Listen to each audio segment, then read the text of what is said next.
मारवाड़ की वो कहावत तो आपने सुनी ही होगी, सिर साठ है रूख रहे तो भी सस्तो जान। यानी कि अगर सिर कटवाकर भी पेड़ बच जाए तो भी ये सौदा सस्ता है। 1730 का खेजड़ली बलिदान आज फिर राजस्थान की रगों में दौड़ने लगा है। बीकानेर से लेकर बाड़मेर तक पश्चिमी राजस्थान की रेतीली धरती पर विकास और विरासत के बीच एक ऐसी जंग छिड़ गई है जिसने अब जयपुर की सत्ता को हिलाना शुरू कर दिया है। खेजड़ली का मुद्दा अब पूरे देश में गूंज रहा है। खेजड़ी का पेड़ कट रहा है और इसके साथ ही कट रहा है राजस्थान का भविष्य। राजस्थान के राजनीति के दिग्गज नेता सचिन पायलट ने सोशल मीडिया पर जैसे ही उस मुद्दे को हवा दी, पूरा प्रदेश सुलग उठा।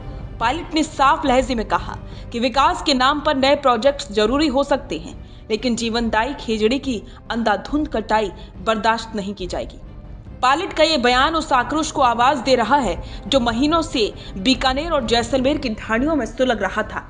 उन्होंने सीधे तौर पर प्राइवेट कंपनियों की मनमानी और प्रशासन की चुप्पी पर सवाल खड़े किए हैं।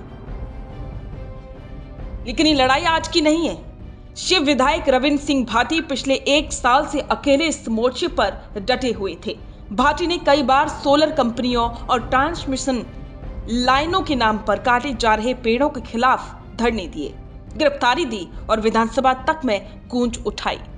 उनके लिए ये राजनीतिक नहीं बल्कि रेगिस्तान की आत्मा को बचाने की लड़ाई है। भाटी का तर्क साफ है, अगर मरुस्थल से खेजड़ी खत्म हो गई तो ये रेगिस्तान हमें नील जाएगा।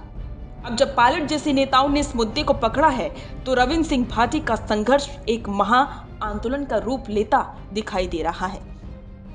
अब समझिए कि आखिरकार बवाल इतना बड़ा क्यों। खेजड़ी सिर्फ एक पेड़ नहीं, पश्चिमी राजस्थान का कल्पवृक्ष है।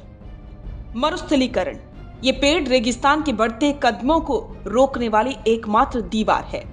जल स्तर, इसकी जड़ें इतनी गहरी जाती हैं कि भूमिगत जल स्तर को संतुलित रखती हैं। पशुधन की लाइफलाइन, अकाल के समय जब कुछ नहीं बचता तब खेजड़ी की पत्तियां और फल ही पशुओं और इंसानों का पेट भरती हैं। पारिस्थितिकी, खेजड़ी के नीचे फसलें बेहतर होती हैं क्योंकि ये मिट्टी के नाइट्रोजन फिक्सेशन का काम करता है। जब कंपनियां बिना किसी अनुमति के हजारों की संख्या में इन पेड़ों को उखाड़ फेंकती हैं तो ये सिर्फ पर्यावरण का नुकसान नहीं बल्कि स्थानीय किसानों की आजीविका पर सीधा प्रहार है। बीकानेर के कोलायत और नोखा जैसे क्षेत्रों में ऐसी तस्वीरें सामने आई हैं जहां जेसीबी मशीनों से रातों रात खेजड़ी के सैकड़ों पेड़ धाराशायी कर दिए गए। स्थानीय लोगों का आरोप है कि बड़ी सोलर कंपनियां और इंफ्रास्ट्रक्चर प्रोजेक्ट्स चलाने वाले लोग प्रशासन के साथ सांठगांठ करके कानून की धज्जियां उड़ा रहे हैं। ग्रामीण महीनों से कलेक्ट्रेट के चक्कर काट रहे हैं, लेकिन कार्रवाई के नाम पर सिर्फ आश्वासन मिलता है। इसी सिस्टम की नाकामी ने अब जनता को सड़कों पर उतरने पर मजबूर कर दिया है। राजस्थान में अभी मुद्दा सिर्फ पर्यावरण का नहीं रह गया है। पश्चिमी राजस्थान के तमाम नेता, चाहे वो बीजेपी के हो या कांग्रेस के, अब इस मुद्दे पर चुप नहीं रह सकते। हनुमान बेनीवाल के आरएलपी से लेकर बीकानेर के स्थानीय नेता इस आवाज में शामिल हो रहे हैं। पायलट का इस मुद्दे पर आना संकेत देता है कि आने वाले समय में विधानसभा में सरकार को घेरा जाएगा। ये मुद्दा किसानों की भावनाओं से जुड़ा है और राजस्थान की राजनीति में किसान और गांव की ही सत्ता की चाबी तय करती है। विकास जरूरी है, लेकिन ये विनाश की कीमत पर नहीं होना चाहिए।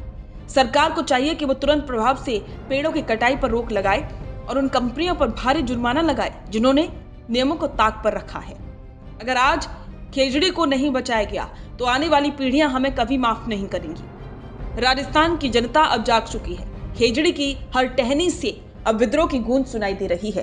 क्या सरकार इस गूंज को सुनकर कड़े कदम उठाएगी या फिर यह आंदोलन सत्ता के समीकरणों को बदल कर रख देगा?